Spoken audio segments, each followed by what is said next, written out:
امام حسن اور حسین بیمار ہو گئے تو حضرت فاطمہ نے منت مانگی، یا اللہ میرے بچوں کو شفا دے، میں 3 روزے رکھوں گی۔ کون سی منت مانی؟ بولیے۔ ہم صرف دیکھ کی منت ہی مانتے ہیں، میں دیکھ پکاواں گا۔ ایک آدمی مجھے کہنے لگا میں نے منت مانی تھی کہ میں بکرا دوں گا اللہ کے رستے میں، اگر میرا کام ہو جائے، تو کام ہو گیا، بکرے کے پیسے کوئی نہیں۔ تو میں کہا تیرے پہلا نہیں تھی پتا میرے کو کوئی نہیں۔ کہتا اب کیا کروں؟ میں کہا اب تو دینی پڑے گی، اور اس میں بھی تحقیق باقی ہے، لیکن بات یہ ہے بھائی کہ منت یہ کیوں نہیں مانی کہ یا اللہ میرا کام ہو جائے، میں 100 نفل پڑھوں گا۔ جو بھی منت مانگتا ہے وہ دیکھ کی مان لیتا ہے۔ بکرے کی منت ہی مانتے ہو، یہ کیوں نہیں منت مانتے کہ یا اللہ میرا کام ہو جائے تو میں پورا قرآن شریف ختم کروں گا؟ یہ ذرا پڑھنا پڑتا ہے، اس لیے عبادت کرنی پڑتی ہے، اس لیے اس کی منت ہی نہیں مانتے سرے سے۔ حضرت فاطمہ نے کیا منت مانگی؟ بچے صحیح ہو جائیں گے تو بولیے 3 روزے رکھوں گے۔ اللہ تبارک و تعالیٰ نے بچوں کو شفا عطا فرما دی، اور میں سمجھتا ہوں یہ کربلا کی ٹریننگ تھی۔ روزے رکھے بچوں نے۔ کس نے روزے رکھے؟ بچوں نے۔ کس نے؟ 7-8 سال کی عمریں بچوں کی۔ حضرت علی فرماتے ہیں جب میں نے دیکھا نا میرے بچے بھی روزے سے ہیں تو میں کہیں سے تھوڑے سے جون لایا۔ یہ شہزادے ہیں کائنات کے سب سے بڑے۔ فرماتے ہیں میں نے بی بی پاک کو دیے تو سیدہ پاک نے جون پیسے روٹیاں پکائیں، اور جب عین افطاری کے وقت کھانا سامنے آیا تو دروازے پہ بھکاری آیا۔ عین بڑا بے نیاز ہے اللہ، عجیب رنگ ہے مالک کا۔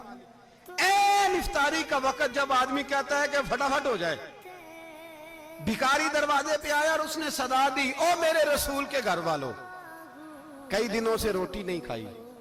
حضرت علی نے، حضرت فاطمہ نے بچوں کی طرف دیکھا تو امام حسین چھوٹے تھے سب سے، انہوں نے سب سے پہلے برتن اٹھائے کھانے والے، اور کہنے لگے اماں میں نہ دیکھے آؤں۔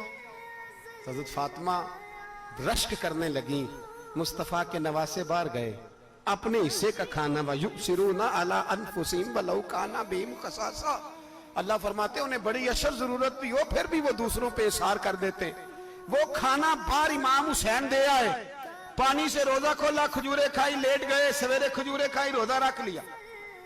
شام ہوئی تو حضرت علی فرماتے ہیں میں پھر اگلے دن کے روزے کے لیے جون لایا، فاطمہ نے پیچھے روٹیاں پکائیں۔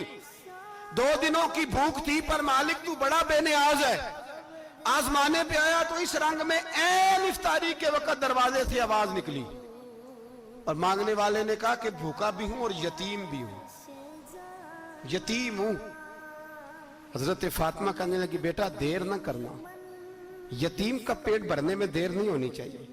کھانا باہر چلا گیا، پانی سے روزہ، کھجورے، شہزادے ہیں شہزادے، یہ 2 جہاں کے شاہ ہیں، پاس کچھ رکھتے نہیں، 2 جہاں کی نعمتیں ہیں ان کے خالی ہاتھ میں۔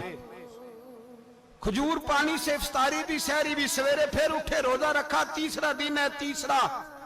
ذرا دل پہ ہاتھ رکھنا، بچہ ایک رات بھوکا ہو تو اماں سوتی نہیں، اور میں کہا کرتا ہوں اماں فالج والی ہو نا، فالج والی ماں، فالج زدہ، تو آدھی رات کو اس کا بیٹا جوان کہے تھوڑی بھوک لگی ہوئی تھی، تو اماں کو رینگنا بھی پڑے تو وہ رینگ کے بھی جاتی ہے، روٹی پکاتی ہے، کہتے ہیں میرا لال بھوکا نہ سو جائے۔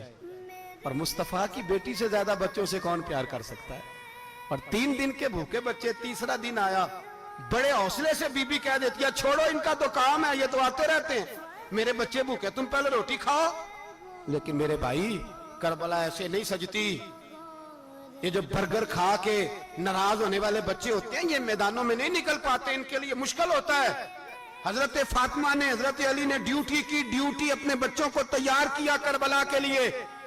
تیسرے دن جب رکھا صاحب نے کھانا تو باہر سے بولنے والا بولا کہا میں مسکین ہوں، لاچار ہوں، گھر بھی کوئی نہیں، کھانا بھی کوئی نہیں۔